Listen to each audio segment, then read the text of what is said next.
Jesus, esperança para você. Você é uma bênção, renovo da alma para a sua vida, sim, para a sua vida, essa renovação que vem da parte do Senhor, e venha repousar nele. Tenha Jesus como seu abrigo seguro, tenha Jesus como seu abrigo que você pode se refugiar, esse abrigo que você pode estar lá, esse é o abrigo, Jesus abrigo, venha se abrigar nele.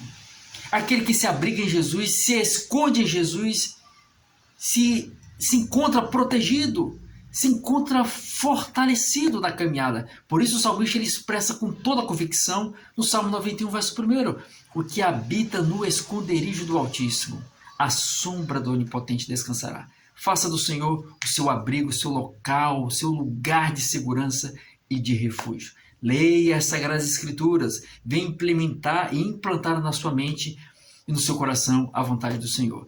E Jesus é esperança para você. E não se esqueça, Jesus Cristo voltará. Prepara-te.